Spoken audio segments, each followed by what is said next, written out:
Olá, sejam todos bem-vindos ao podcast Sua Saúde. Meu nome é Marcelo Reis e eu tenho o prazer de receber aqui a doutora Rebeca Heinz, que é médica mastologista. Rebeca, muito obrigado por ter aceito o nosso convite. Eu que agradeço o convite. Rebeca, quando se fala de doença da mama, logo, em especial nas mulheres, a gente pensa em câncer de mama. Mas existem muitas outras doenças que não são cânceres, que acometem a mama. Conta pra gente quais são as principais doenças que podem acometer a mama das mulheres. Existem muitas doenças. Eu acho que a principal que a gente vê no consultório é a mastalgia, que eu nem gosto de falar que é uma doença, na verdade é uma condição clínica, que basicamente são mulheres que sofrem com muitas dores na mama. Existem cistos, nódulos benignos, algumas lesões que não são câncer, mas são lesões que vão predispor essa paciente a um risco maior de câncer de mama, que são as lesões que a gente fala que tem atipias, inflamações, alterações de prótese, né? Porque as pacientes no Brasil, elas colocam muito silicone e existem essas alterações que às vezes podem ocasionar alguma alteração nas glândulas mamárias. E existem variações anatômicas, pacientes que têm mamas com alguns formatos diferentes e que às vezes precisam de algum acompanhamento especial. Como suspeitar que uma doença da mama é benigna ou uma doença que precisa ser tratada ou olhada com mais cuidado?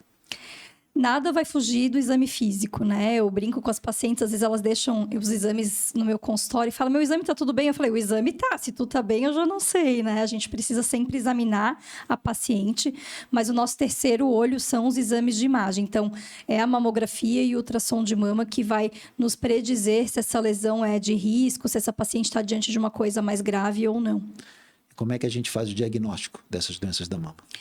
Então, o exame de imagem vai mostrar para a gente, descartar se essa paciente tem uma lesão grave, como câncer de mama, avaliar se tem alguma infecção, por exemplo, algum nódulo de risco, que são essas lesões que traduzem um risco maior na população, mas diagnóstico mesmo a gente vai fazer através de biópsia, que é basicamente pegar um pedacinho dessa alteração que a gente está vendo e dar para o patologista analisar. Rebeca, quando a mamografia é indicada, a partir de que idade é indicada nessas mulheres?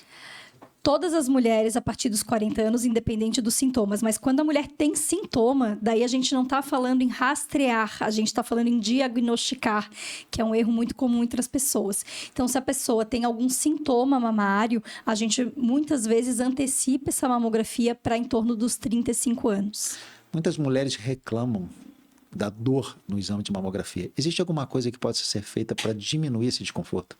Existe alguns mamógrafos, que é o aparelho que faz a mamografia, que eles causam uma pressão menor nas nossas mamas. Isso dá mais conforto para a paciente. Muitas vezes a gente aconselha usar um analgésico, sempre com recomendação médica, uns 30 minutos antes.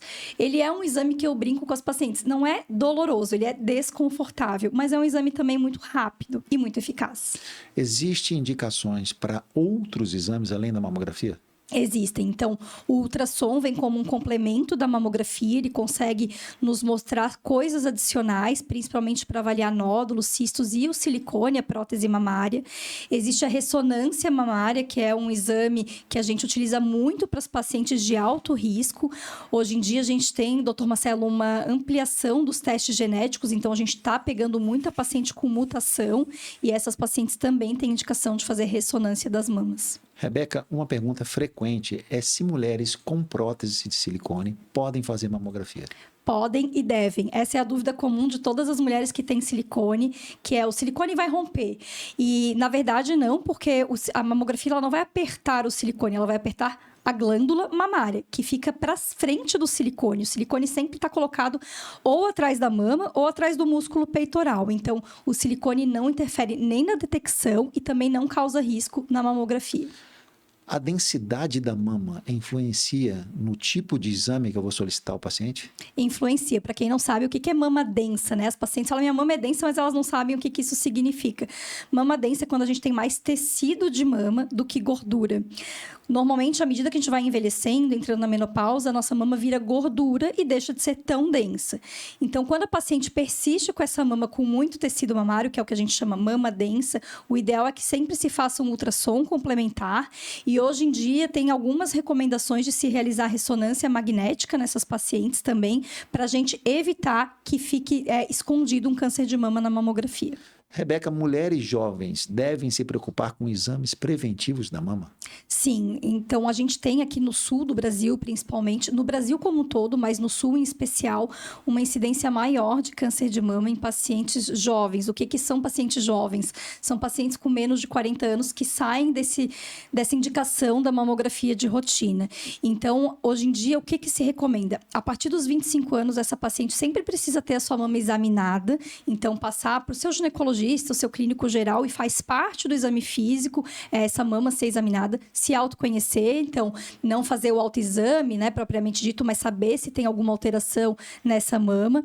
E dependendo da história familiar, a gente começa a acrescentar esses exames numa idade precoce. Então, se a paciente tem uma parente de primeiro grau, que é mãe ou irmã que teve câncer de mama, a gente antecipa a realização de exame 10 anos antes. Então, um exemplo, né? Se a minha mãe teve câncer de mama com 45, eu com 35 anos já devo começar a fazer meus exames de imagem. Rebeca, eu queria agradecer a tua participação. Eu queria que você deixasse uma mensagem para quem está nos assistindo sobre esse tema tão importante que são as doenças da mama. A minha dica, então, para quem está nos escutando é: se conheçam, se olhem no espelho sem sutiã, conheçam suas mamas, se toquem. Se surgir alguma alteração, tem dúvida se aquilo é normal ou não, procure o seu médico mais próximo, um clínico geral, um ginecologista ou até mesmo nós, especialistas, porque o câncer de mama é uma doença grave, mas ele não é a única doença que acomete a mama e muitas vezes a gente consegue encontrar soluções para um tratamento melhor e dar mais qualidade de vida a vocês. Rebeca, muito obrigado. Obrigado a todos que ficaram com a gente até agora. Até o próximo episódio do podcast Sua Saúde. Obrigado, Rebeca. Obrigada.